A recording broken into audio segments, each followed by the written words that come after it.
देखो आज फुल, ये मैं इसको इतना पढ़ाया हूँ, इसकी एक एक चीज़ की मरम्मत करने जा रहा हूँ अभी। चलिए बताइए, जो बैंक वर्ड है ये दुनिया में कहाँ से आया? बैंक, BANK, ये वर्ड ही कहाँ से आया? नहीं, बैंक जो वर्ड है, बैंक, ये बना है बेंच से। बेंच, आप देखिए यहाँ पर मैं बैठा हूँ, इसी में काउंटर बना लूँ। अगर मैं बिजनेसमैन हूँ, पैसा इसी में रख दूँ। तो बैंक कहाँ से आया? बेंच से। और सबसे पहले ये वर्ड यूज किया गया था स्विट्जरलैंड में। तो बैंकिंग की शुरुआत कहाँ से हुई? स्विट्जरलैंड से। लिखो, बेंच से ये वर्ड आया, और सबसे पहले इसकी शुरुआत हुई थी स्विट्जरलैंड में। सबसे पहले इसकी शुरुआत हुई स्विट्जरलैंड में। तो बैंकिंग की शुरुआत कहाँ से हुई? स्विट्जरलैंड से। स्विट्जरलैंड से शुरुआत हुई। ये पहले बैंक था, वो बेंच था, बेंच का जो फ्रेंच नाम है वो बैंक होता है। ठीक है। अब आता है कि स्विस बैंक जो है ओल्डेस्ट बैंक ऑफ वर्ल्ड क्यों नहीं है? जब बैंकिंग की शुरुआत ही स्विस से होती है, तो स्विस बैंक वर्ल्ड का ओल्डेस्ट बैंक क्यों नहीं है?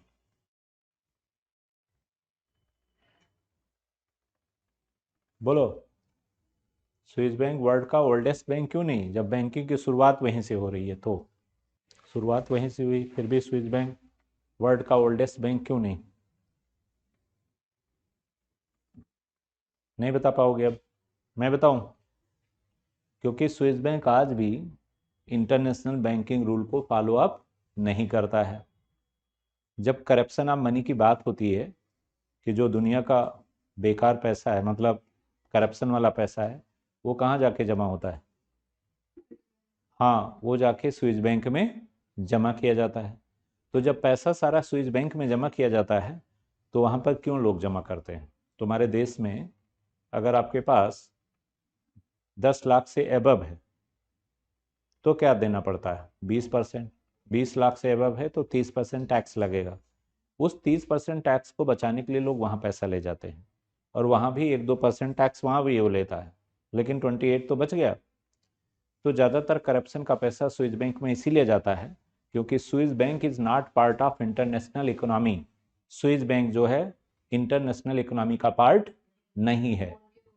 हाँ, और जब उनके रूल को मानेगा नहीं, जब पार्ट ही नहीं है, मेंबर ही नहीं है, तो मानेगा नहीं।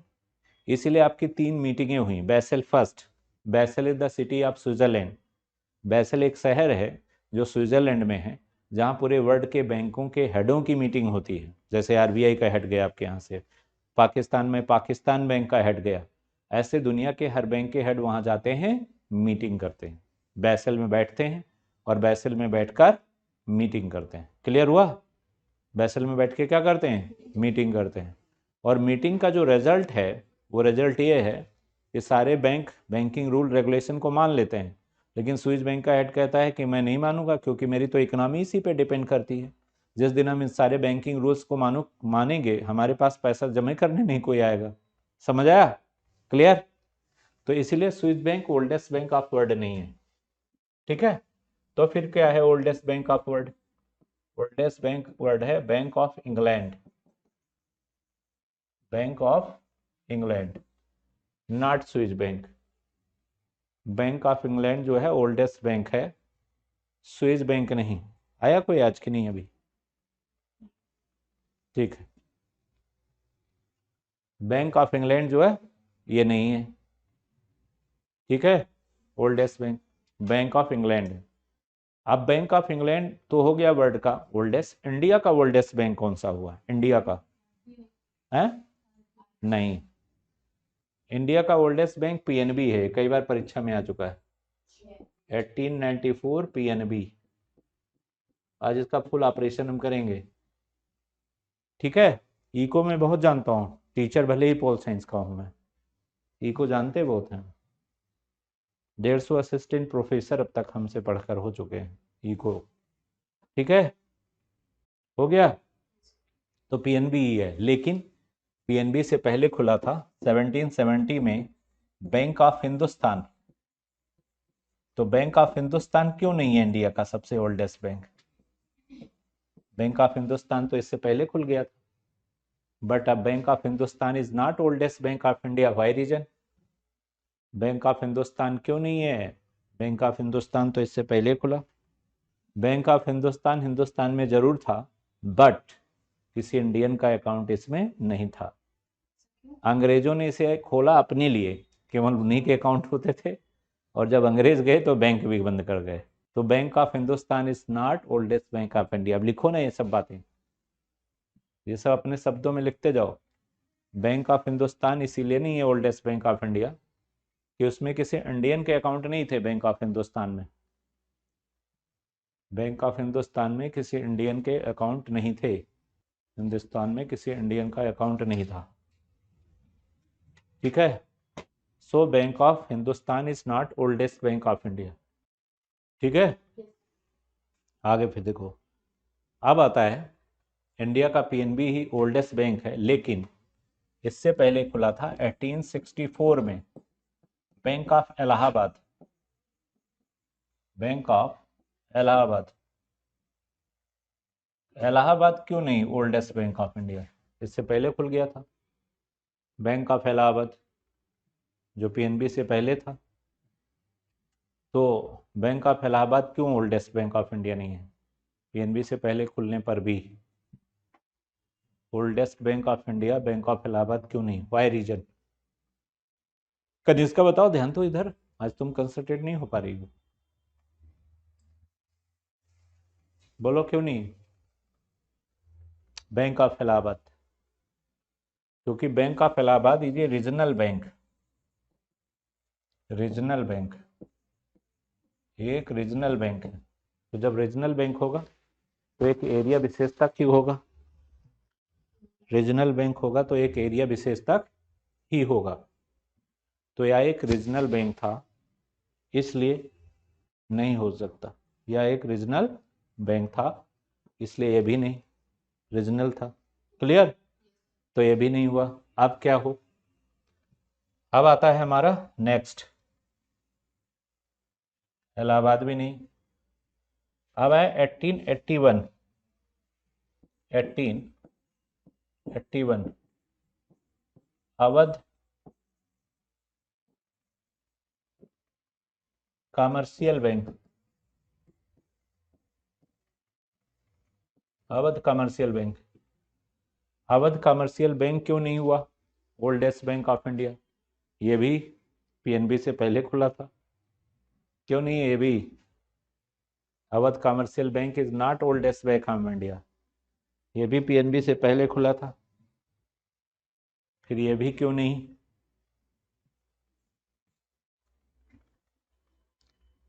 बोलो, फिर ये भी क्यों नहीं? नहीं, ये भी रीजनल बैंक था, केवल अवध एरिया तक सीमित था।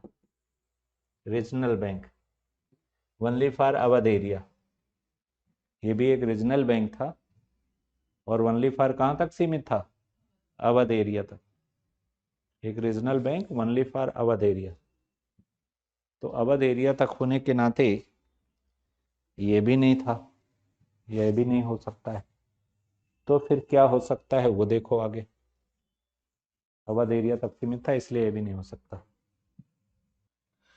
अब देखो, अब 3 बैंक बने। एक बना बैंक ऑफ कलकत्ता, कलकत्ता, ये भी 1840 में। दूसरा बैंक ऑफ बॉम्बे,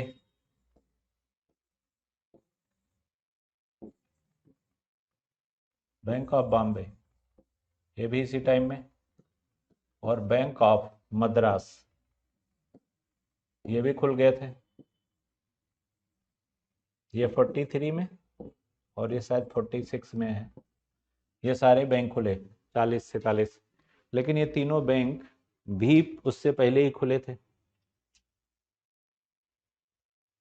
ठीक है। फिर भी ये भी क्यों नहीं? 1843 है, 18, ये भी 18 है, ये भी 18 है। फिर भी ये पीएनबी से पहले, ये भी क्यों नहीं? नहीं, ये स्टेट लेवल के बैंक थे, क्योंकि बैंक ऑफ कलकत्ता की ब्रांच कलकत्ता से बाहर नहीं थी।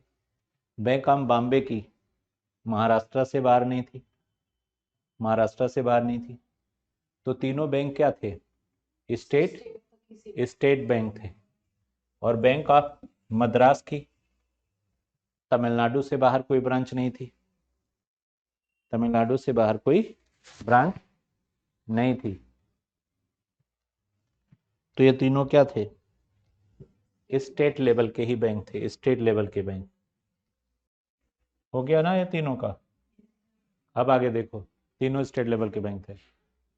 अब आता है नेक्स्ट कि हमें ये बताओ जरा, ये तो तीनों हो गए।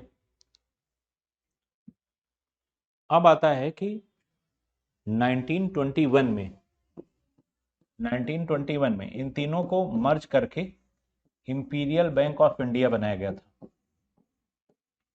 इंपीरियल बैंक ऑफ इंडिया, इन तीनों को आपस में मर्ज किया गया और इंपीरियल बैंक ऑफ इंडिया बना। इन तीनों की मर्जिंग के बाद इंपीरियल बैंक ऑफ इंडिया बना दिया गया।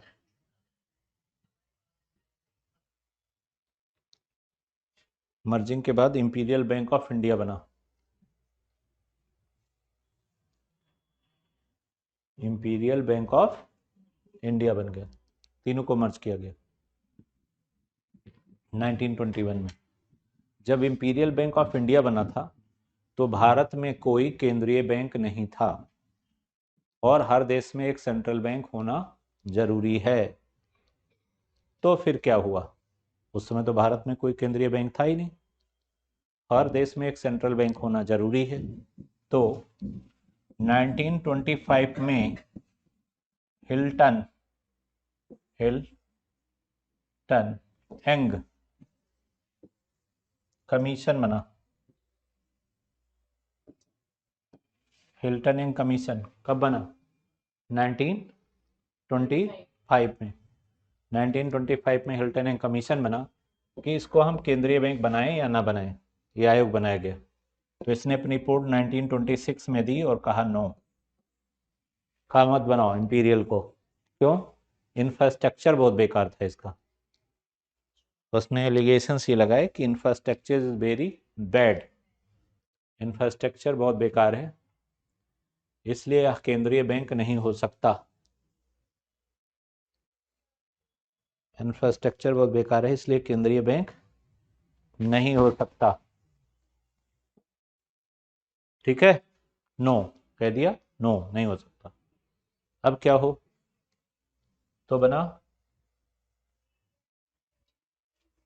1934 में professor J M Keynes commission. 1934 में professor J M Keynes commission, इनकी रिपोर्ट पर 1934 में आरबीआई एक्ट पास हुआ और 1 अप्रैल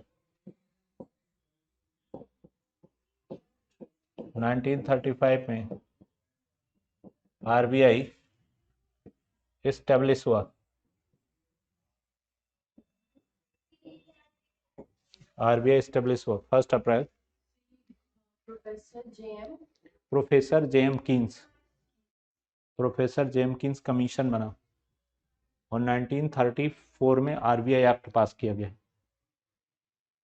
34 में आरबीआई एक्ट पास किया गया और 1 अप्रैल 1935 को आरबीआई इस्टेब्लिश हुआ। 1935 को आरबीआई इस्टेब्लिश हुआ। ठीक है, आरबीआई क्या हुआ? इस्टेब्लिश हुआ, आरबीआई इस्टेब्लिश हुआ। अब आता है 1 जनवरी 1949 आरबीआई को नेशनलाइज कर दिया गया।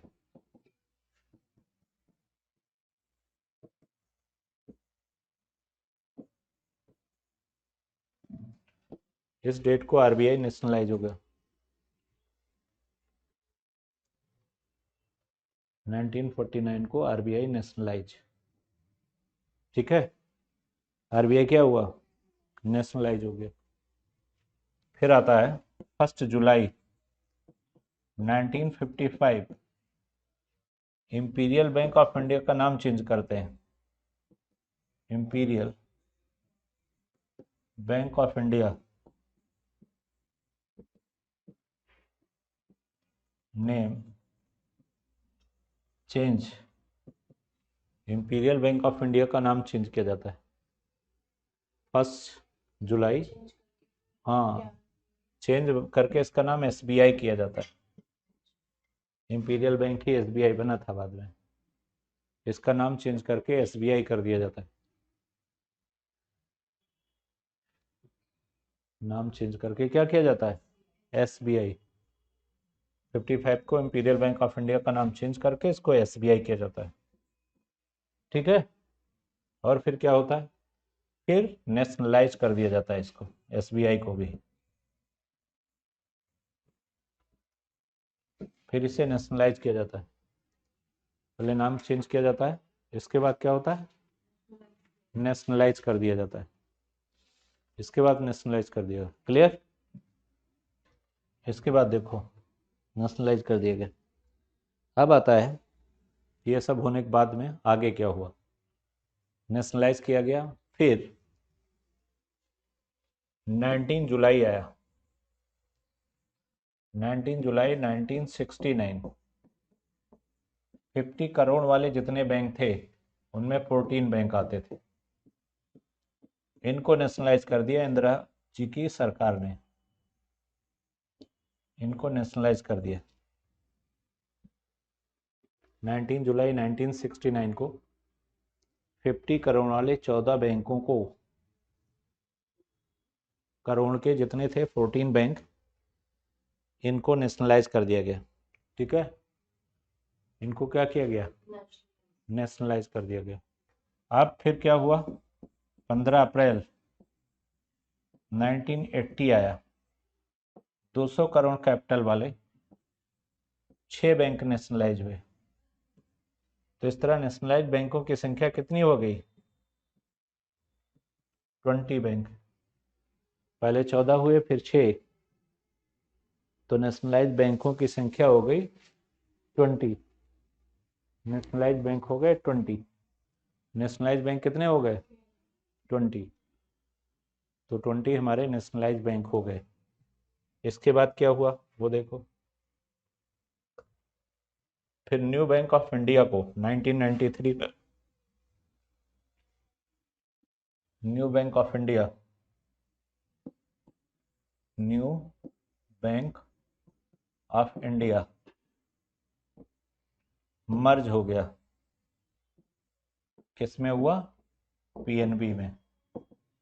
जब New Bank of India PNB में न मर्ज हुआ तो 20 की जगह एक कम हो गया, तो 19 बचे।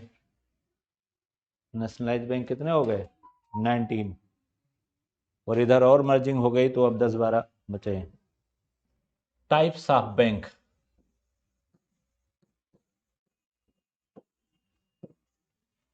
सबसे पहला बैंक कौन सा होता है,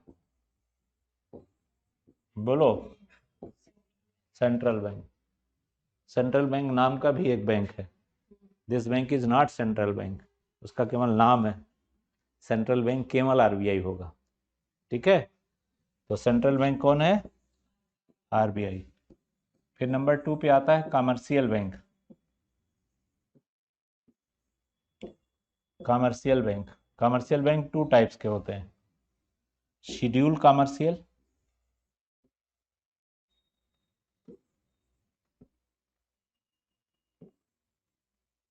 ये, और non schedule commercial bank.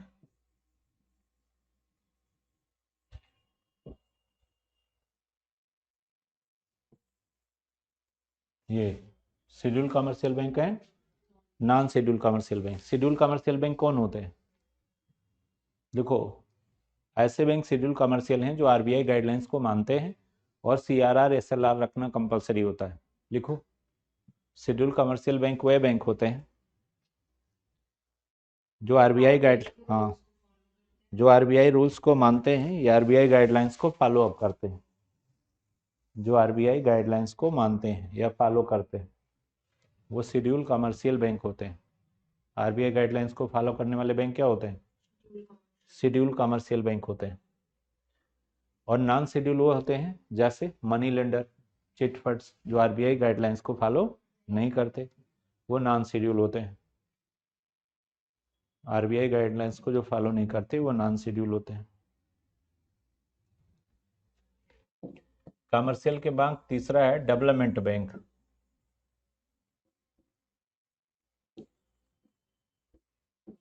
Development bank कौन है? Number 1 IDBI, number 2 SIDBI, number 3 IFCI, number 4 SFCI. SFCI ये डेवलपमेंट बैंक है। IDBI, SIDBI, IFCI and SFCI, ये सब क्या है? डेवलपमेंट बैंक है। तो इसका फुल फॉर्म होगा Industrial Development Bank of India. लिखो, आईडीबीआई का होगा Industrial Development Bank of India. Development Bank of India. SIDBI होगा Small Industries Development Bank of India. Industries Development Bank of India. Third होगा IFCI, Industrial Finance Corporation of India. Indian Financial Corporation of India. Industrial Finance Corporation of India. Finance Corporation of India. Last है SFCI, State Finance Corporation of India. State Finance Corporation of India. State Finance Corporation of India. ये हो गया चारों, ठीक है। इसके बाद देखो, इसके बाद आता है एग्रीकल्चर बैंक।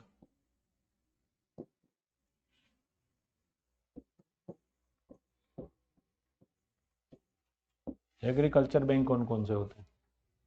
पहला तो आएगा आरआरबी, फिर है एलडीबी, ये हमारा एग्रीकल्चर बैंक, आरआरबी, और इसके बाद आएगा एलडीबी, एग्रीकल्चर बैंक, ठीक है। और एग्रीकल्चर बैंक में एक बैंक और आता है, लेकिन ये स्पेशल बैंक की भी कैटेगरी में है, नबार्ड। नबार्ड भी एग्रीकल्चर को लोन देता है, नबार्ड। नाबार्ड, क्लियर? समझ आ रहा है ना बैंकिंग? लिखो तो ऐसे पढ़ाएंगे तोड़ फोड़ के, ठीक है, सब जान जाओगे इसमें। बाकी सब रटेंगे, वही डेफिनेशन जो बुक में लिखी है वही बोर्ड पर पढ़ेंगे। हमें इको की क्लास किसी टीचर की अच्छी नहीं लगती, वो सेम टू सेम वही रटेंगे जो लाइन टू लाइन लिखा हुआ है, और हम रट्टा वाला ज्ञान नहीं देते, ठीक है, हम उसका कंक्लूजन निकाल देते हैं। हो गया? अब ये हो गया एग्रीकल्चर। अब फिर है पांचवा होगा या छठा, जो भी है, छठा है स्पेशल कैटेगरी बैंक या स्पेशलाइज बैंक। स्पेशलाइज बैंक में कौन सा आएगा? नबार्ड, नबार्ड, एनएचबी और एक्जिम, ये स्पेशल कैटेगरी बैंक होंगे। NABARD, NHB and EXIM. NABARD, NHB and EXIM, NHB and EXIM, ये स्पेशल कैटेगरी बैंक। नाबार्ड है National Agriculture Bank and Rural Development, National Agriculture Bank and Rural Development. NHB एक ऐसा bank है जिसमें RBI की holding है 51%। लिख लो, ये जो डीडीए के फ्लैट वगैरह बनते हैं सब एनएचबी बनाता है, इसी के पैसे बनता है। एनएचबी में होल्डिंग है, किसकी होल्डिंग है? आरबीआई की 51%। और एक्जिम है एक्सपोर्ट इंपोर्ट बैंक, जो लोग एक्सपोर्ट के लिए पैसा लेते हैं, देते हैं, वो एक्जिम के थ्रू आता जाता है। वो सारा पैसा किसके थ्रू आता जाता है? एक्सपोर्ट इंपोर्ट के थ्रू। ठीक है, अब आगे देखो, इंटरनेशनल बैंकिंग, ब्रेटन वुड्स की मीटिंग होती है।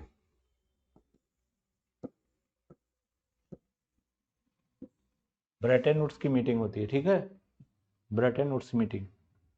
और ब्रेटन वुड्स की मीटिंग के बाद दो बैंक पैदा होते हैं, एक का नाम है आईएमएफ और दूसरे का नाम है क्या, वर्ल्ड बैंक। ब्रेटन वुड्स की मीटिंग के बाद दो बैंक पैदा हो गए, आईएमएफ और वर्ल्ड बैंक। और ये मीटिंग कब हुई ब्रेटन वुड्स की, 1944 में। और इन दोनों बैंकों को ट्विंस बैंक भी कहा जाता है। ये दोनों बैंक क्या हैं, ट्विंस बैंक हैं, क्योंकि दोनों एक साथ पैदा हुए थे, दोनों को ट्विंस बैंक कहा जाता है। और इनका जन्म हुआ था 27 दिसंबर 1945 में। इनका जन्म क्या हुआ था, हाँ 27 दिसंबर 1925 में इनका जन्म हुआ था। क्लियर हो गया, हो गया ना, कहीं कोई प्रॉब्लम नहीं। अब आगे देखो, आईएमएफ का मेन रोल क्या होता है। आईएमएफ जो है दुनिया के बैंकों का हेड है। जैसे तुम्हारे देश में बैंकों का हेड कौन है, आरबीआई, ऐसे आईएमएफ जो है सारे बैंकों का क्या होता है, हेड होता है।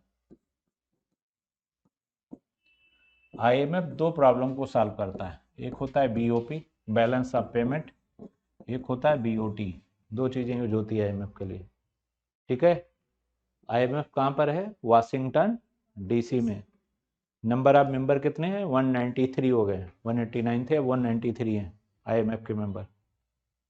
मेंबर ऑफ कंट्री हो गए हैं 193। और वाशिंगटन डीसी में इसकी ऑफिस है, इंटरनेशनल मॉनेटरी फंड की। वाशिंगटन डीसी में क्या है, इसकी ऑफिस है, ऑफिस इज वाशिंगटन डीसी। अब जो बीओपी है, BOP balance of payment, balance of payment की समस्या कब होती है, किन कंडीशन में होती है, बताओगे। बैलेंस ऑफ पेमेंट की प्रॉब्लम कब होती है, कौन सी ऐसी परिस्थितियां होती हैं जब बैलेंस ऑफ पेमेंट की समस्या आ जाती है। आप जाओ अमेरिका और कोई इलाज कराओ, अमेरिकन डॉलर में इलाज होगा, तुम्हारा रुपया कोई लेगा नहीं। तो कभी कभी विदेशी करेंसी हमारे पास नहीं होती है उस देश को देने के लिए जहाँ से हम उसकी वस्तुएं और सेवाएं खरीद लेते हैं। तो हमारे सामने कौन सी समस्या खड़ी हो जाती है, बीओपी की। तो इसमें क्या आएगा, गुड्स एंड सर्विसेज।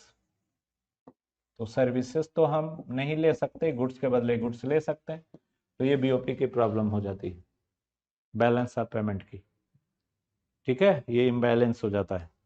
लेकिन ये कभी प्रॉब्लम नहीं होता बैलेंस ऑफ ट्रेड की, क्योंकि यहाँ आपने जितना सामान दिया और उतना ही सामान ले लिया, तो यहाँ पर ऐसी कोई प्रॉब्लम नहीं होगी बैलेंस ऑफ ट्रेड की, not problem of balance of trade. Balance of trade की कोई समस्या होगी नहीं, ठीक है, हो गया। अब आगे देखो, ठीक, नहीं होगी ना प्रॉब्लम कोई।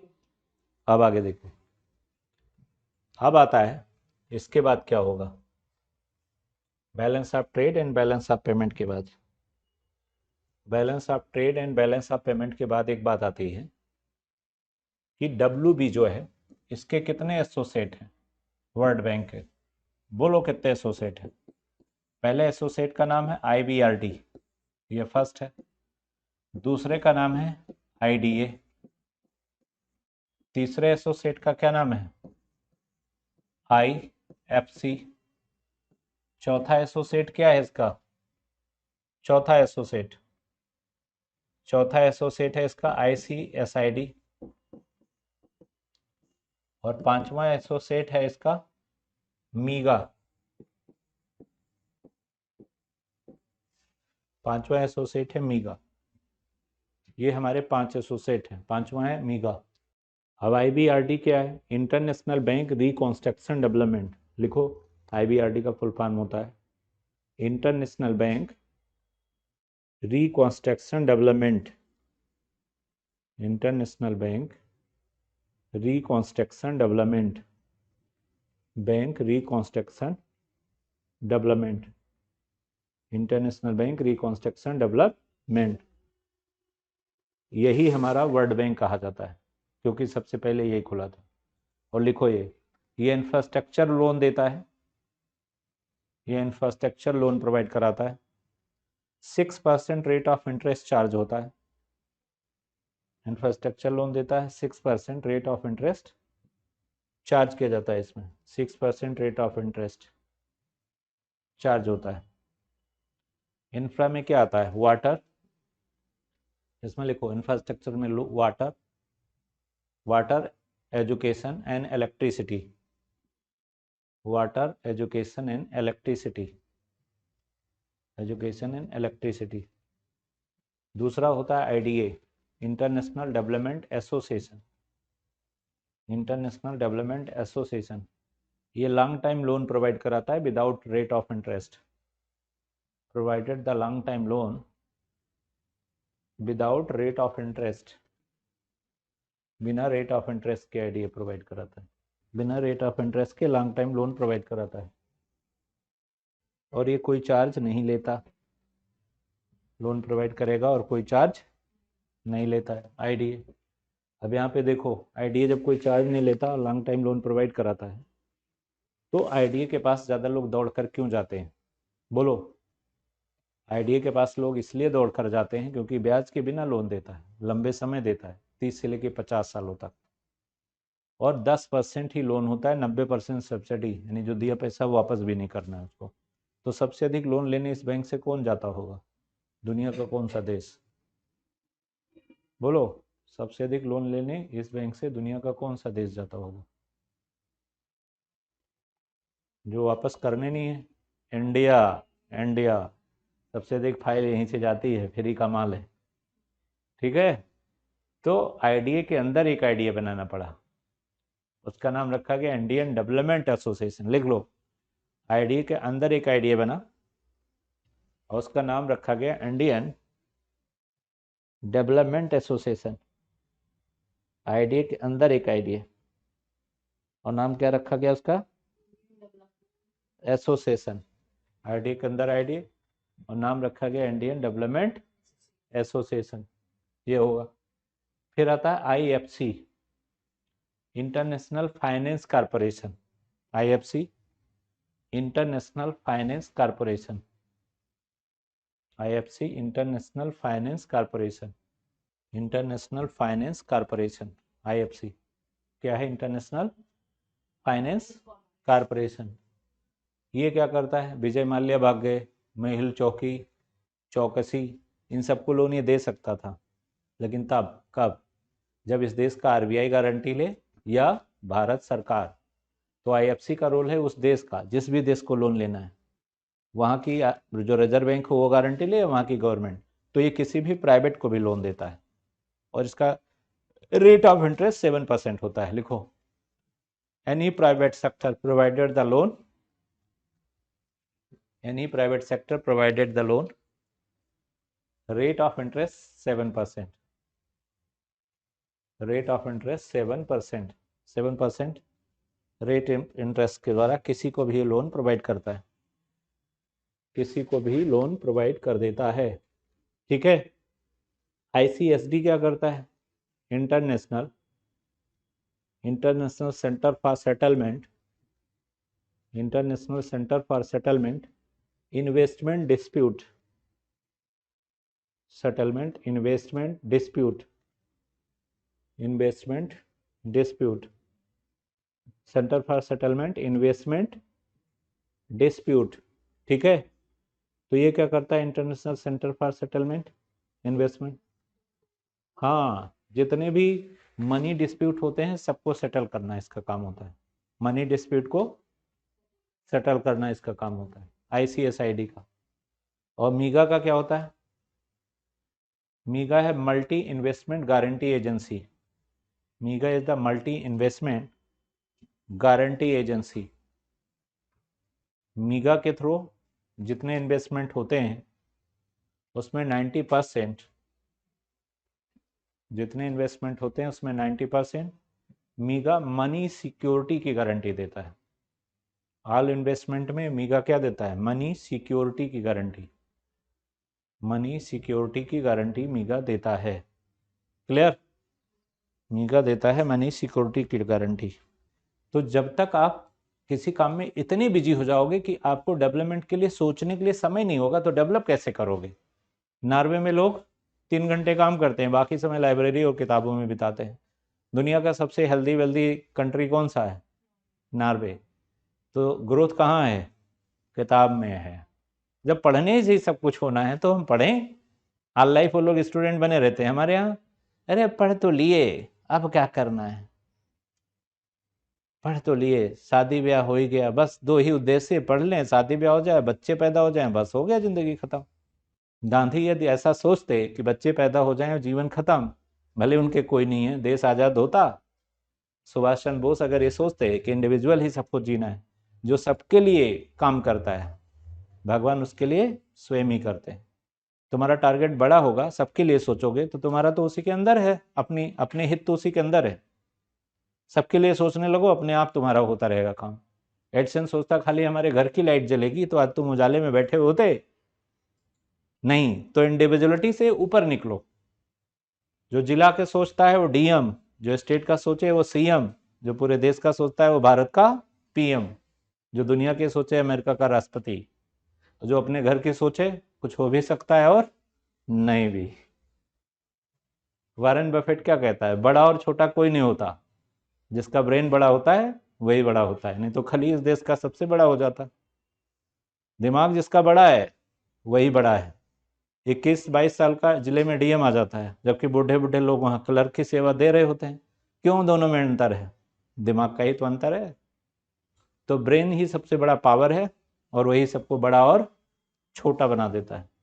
जब आपको कोई कहता है छोटा दिमाग, तो नाराज क्यों हो जाते हो? छोटा सोचोगे, छोटा एक्सप्लेन करोगे तो छोटा दिमाग बोलेगा वो। बड़ा सोचो, बड़ा एक्सप्लेन करो तो बड़ा दिमाग। समझ आया? चलिए, डरना नहीं, आगे बढ़ते रहना है, देश को आगे बढ़ाना है। तुम ही हिंदुस्तान हो।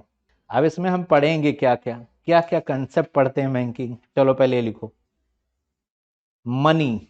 लिखने जा रहा हूं मैं भी बोर्ड पर। पढ़ना क्या क्या जरूरी मनी में, ये तो बेसिक स्ट्रक्चर ऑफ मनी था, ये मैंने बेसिक समझाया इसका। कंटेंट लिखो, कंटेंट ऑफ मनी।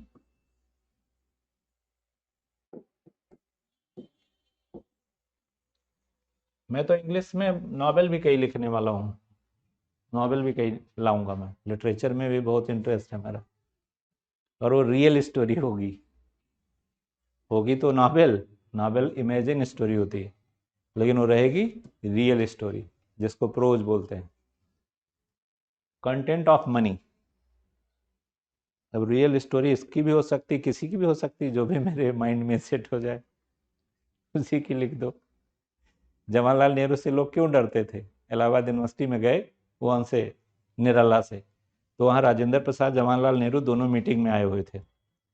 तो जमा और उन्होंने कहा, राजेंद्र प्रसाद ने, कि निराला को भी खबर भेज दो, यूनिवर्सिटी का वो है सेमिनार, तो उसमें वो भी आ जाएं। तो जब वहाँ से खबर भेजा गया बुलाने उनको, निराला को, तो क्या कहते हैं, जाके उनसे बोल दो को राष्ट्र के पति हैं तो हम साहित्य के पति हैं, वो हमें खुद बुलाने आएंगे तो मैं जाऊंगा, नहीं तो नहीं जाऊंगा किसी और के बुलाने से। जब राष्ट्रपति को ये खबर चला कि निराला इस तरह बोल रहे हैं, तो भारत के पहले राष्ट्रपति राजेंद्र प्रसाद जी खुद उन्हें लेने गए। नेहरू जी ने कहा कि सबसे डरो या ना डरो, बस 2 लोगों से हमेशा डरो, पत्रकार और साहित्यकार। कब कहाँ की स्टोरी कहाँ पुट कर दे वो तुम्हारी रियल बात नाम बदल के ले आए, तुम कुछ कर भी नहीं पाओगे। नाम चेंज कर दे खाली बस करेक्टर। तो इनसे जरूर डरो, नहीं तो ये लिख के चले जाएंगे हमारे 10 पीढ़ियों के बारे में उल्टी सीधी बात। तो आए, वो बुलाने गए, लेकर आए। तो पहले लोग साहित्य के लोगों से डरते थे, और अब साहित्य का पतन हो रहा है। और मैंने ये पाया कि दुनिया को जानना है तो आपको उस कंट्री की लिटरेचर जाननी पड़ेगी। जैसे भारत को जानना है तो क्या जानना पड़ेगा? हिंदी लिटरेचर, हिंदुस्तान समझ में आ जाएगा। विदेश को जानना है तो वहां जाकर नहीं जान पाओगे, जो उनका लिटरेचर पढ़कर जान जाओगे। उनके लिटरेचर में ही उनका कल्चर है कि वो कैसे सोचते हैं, कैसे खाना खाते हैं, क्या करते हैं, उनका लिटरेचर ही है। उनकी आइडियोलॉजी जान गए तो उस व्यक्ति को हैंडल करना। गांधी इस देश को आज़ाद करा पाए क्यों? क्योंकि वो इंग्लिश के देशों में रहकर आए थे, इंग्लिश जानते थे। अगर इंग्लिश नहीं आती तो आज़ाद कराना मुश्किल होता, अंग्रेजों को समझ ही नहीं पाते कि वो क्या करना चाहते हैं। समझ आया? अंबेडकर अगर इंग्लिश न पढ़े होते तो दुनिया के संविधान की स्टडी कैसे करते और इंडियन कॉन्स्टिट्यूशन कैसे इतना बढ़िया बनता? तो हर चीज़ की इंपॉर्टेंस हर एरिया में है। तो पहले क्या लिखा हमने? Content of money. फिर लिखो मनी, नंबर 1 होगा मनी, मनी। नंबर 2 होगा कॉन्सेप्ट ऑफ मनी सप्लाई।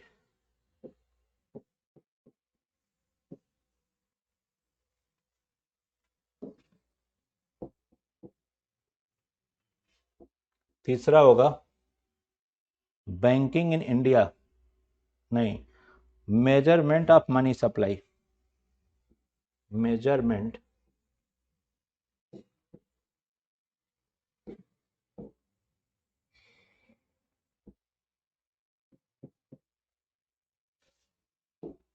चौथा पॉइंट बैंकिंग इंडिया,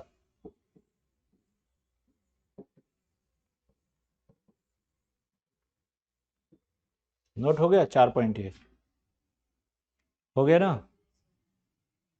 लिखते जाओ, बैंकिंग इन इंडिया। एक बार पढ़ो, पूरे जीवन ना भूलो। और पढ़ लिया जानते कुछ नहीं तो ऐसी पढ़ाई का कोई मतलब नहीं। वो डिग्री होल्डर के इंडिया में कमी नहीं है, पास सारे हैं, बट पूछ लो कुछ नहीं बता सकते हो। न पढ़ सकते न लिख सकते, फिर पास किस बात के हैं? ठीक है, हो गया? आगे फिर लिखो जरा, नेक्स्ट हिस्ट्री ऑफ बैंकिंग। अगला कौन सा नंबर है ये? 6, 5 है? नंबर गलत मत बताओ भाई, 5 हिस्ट्री ऑफ बैंकिंग। 6 नंबर अब लिखो, reserve bank of India.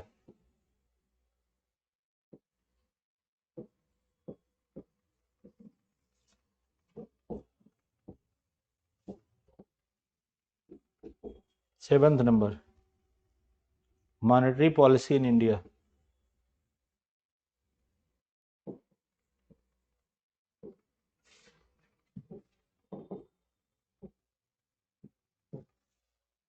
Monetary policy in India. फिर है क्वांटिटेटिव इंस्ट्रूमेंट। नेक्स्ट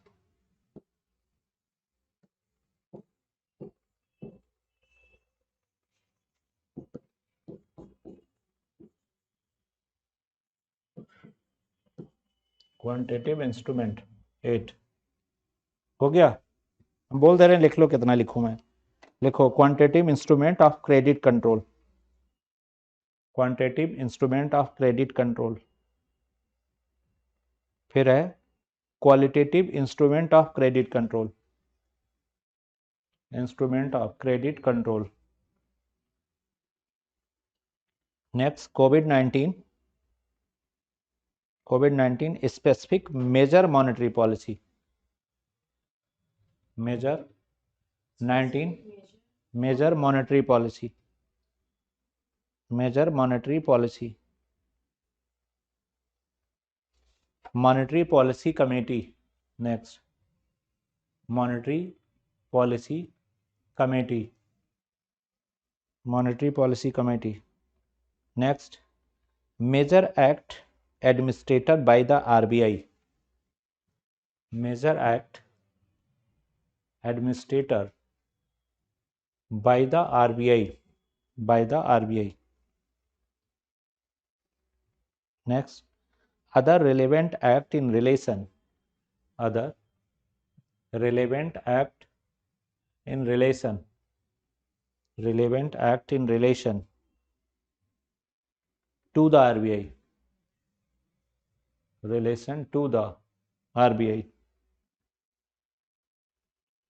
फिर है structure of banking system in India, structure of banking system in India, banking system in India.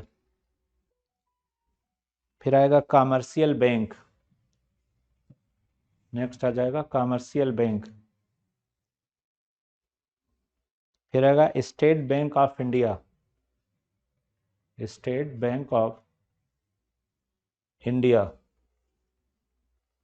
फिर आएगा nationalise bank, nationalise bank, nationalise bank. फिर आएगा private Indian bank, private Indian bank, private Indian bank. फिर आएगा private sector foreign bank, private sector foreign bank, private sector foreign bank. Regional, अगला है regional rural bank, regional rural bank. फिर है cooperative bank, next है cooperative bank, cooperative bank. The banking regulation amendment act 2020, the banking regulation amendment act 2020, 2020। Next 2020 development bank, next होगा development bank, development bank. फिर है non banking financial companies, non banking financial companies, financial companies. इसके बाद होगा NBFC regulating by RBI, NBFC regulating by RBI, regulating by RBI, NBFC and liquidity crisis, NBFC and liquidity crisis, recent major policy changes, recent major policy changes, policy changes by government in the NBFC sector, NBFC sector। Next primary dealers, next होगा primary dealers, primary dealers. Next differentiating banking, differentiating banking, differentiating banking. Small finance bank, इसके बाद होगा small finance bank, small finance bank. Next payment bank, इसके बाद आएगा payment bank, payment bank के बाद आएगा बैंक्स बोर्ड ब्यूरो, इसके बाद आ जाएगा bank boards bureau, bank boards bureau. Next national payment corporation of India, national payment corporation of India. Next banking code and standard board of India, banking code standard, code standard board of India. Advisory board for banking frauds, advisory board for banking fraud, banking fraud. Next debit card, credit card and prepaid card, debit card, credit card and prepaid card and smart card, debit card, credit card, prepaid card and smart card. Automatic teller machine, next automatic teller machine, automatic teller machine. Point of state machine, point of state machine, point of state machine. Merchant discount rate, merchant discount rate, merchant discount rate, Indian financial system code, industrial financial system code, financial system code, MICR code, MICR code, MICR code, Swift code, SWIFT, Swift code, Swift code. Next, core banking solutions, थोड़ा सा और है, थक गए इतने में। Core banking solution, core banking solution. फिर आगे, know your customer norms, know your customer norms हो गया।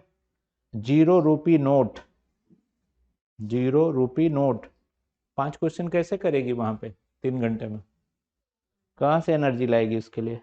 Legal entity identifier, legal entity identifier, legal entity identifier. Non performing asset, non performing asset, asset reconstruction company, asset reconstruction company, asset, asset reconstruction company. Bad bank, bad bank, बुरे बैंक। Prompt corrective action, prompt, PROMPT, prompt corrective action. Banking stability index, banking stability index, index. Basel norms, Basel norms, Basel norms. Systematically important, systematically important financial institution, important financial institution, financial institution.